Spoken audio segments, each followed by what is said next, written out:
O trabalho que nós vamos apresentar tem como título Atendimento Educacional Especializado Domiciliar e Hospitalar no Contexto de Ensino Remoto, ampliando as possibilidades de aprendizagem. E vai ser apresentado pela Rafaela Cordeiro Cama e Regina Isabel de Andrade Coutinho, ambas professoras do AE Domiciliar Hospitalar na Prefeitura de Santo André, e por mim, Marina Sabordelli Brissolato, que sou assistente pedagógica na Gerência de Educação Inclusiva na mesma prefeitura. Quando a gente vai falar do AE domiciliar hospitalar, a gente está indo para o campo do direito. Então, a gente tem como princípio que é um direito à educação a todos. Tá? A educação básica é um direito a todos garantido pela nossa Constituição Federal. Então, enquanto o poder público, a Prefeitura de Santo André e os demais municípios e estados têm a obrigação de garantir a oferta para os alunos que estão impossibilitados por questões de saúde de frequentar a escola regularmente. Então, o AE domiciliar e hospitalar, ele tem como princípio um direito. Os objetivos gerais do AE como um todo, a gente tem que é o processo de remoção de barreira para os processos de aprendizagem. Então, quais são as barreiras que a gente encontra que podem inviabilizar o processo de aprendizagem, dificultar o processo de acesso aos conhecimentos escolares para os alunos com deficiência? Quando a gente pensa especificamente no AE domiciliar e hospitalar, a gente tem que garantir isso para os alunos que estão incapazes por questões de saúde de frequentar a escola. Então, a gente vai garantir isso em domicílio ou em hospital, dependendo da situação, a continuidade de inserção dos mesmos numa rotina e vida escolar. Agora, vamos falar um pouquinho sobre a especificidade do ensino remoto.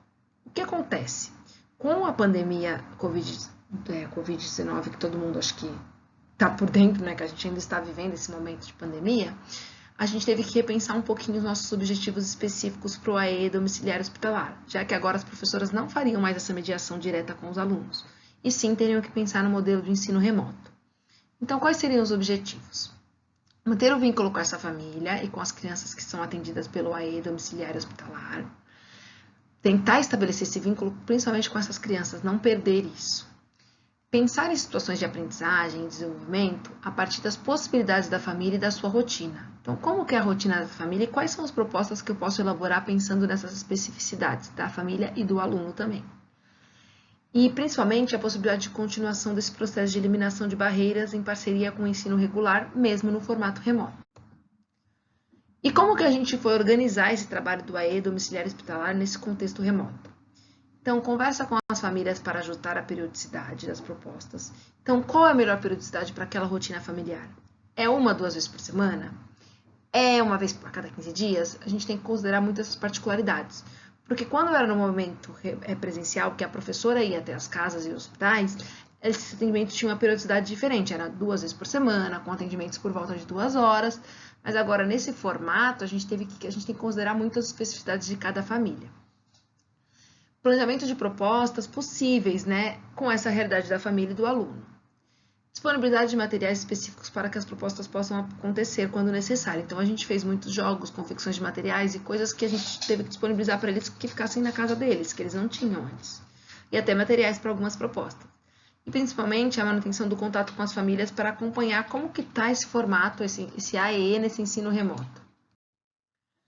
Então, um dos eixos que a gente trabalhou é o papel do aluno, que a gente costuma dizer que esse eixo ele traz um pouco do que é cotidiano na escola, e o que a gente faz, quais são os tipos de atividades que normalmente tem no processo escolar na escola. Né? Então, a gente traz muitas atividades de registros, trabalho com colagem, com pintura, uma rotina, um trabalho com rotina, muitas vezes, para que esse aluno entenda qual que vai ser a rotina e a sequência daquele atendimento, trabalho com calendário, outras atividades de registro dentro de contexto, é claro. Uma questão da linguagem, de estimular essa comunicação desse aluno, seja verbal ou não verbal. Então, às vezes o aluno não fala, mas a gente pede para a família contar uma história e pedir para ele apontar determinados personagens em cada história. Trabalhar muito com histórias e vídeos de histórias em computador e, a partir dessas histórias, pensar em atividades. Enfim. A questão do corpo, a gente trabalha também a questão do movimento, da exploração, a questão sensorial e adaptações de uma forma geral. Então, aqui a gente tem uma aluna do hospitalar manuseando um pandeiro numa atividade musical.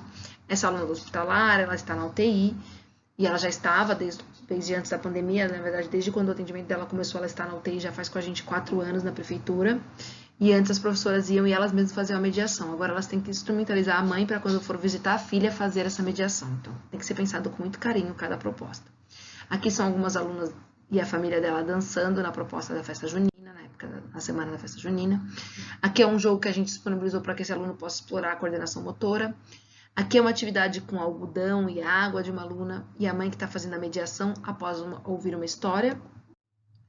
Aqui são várias atividades também que tem como disparador histórias para depois trabalhar questões cognitivas.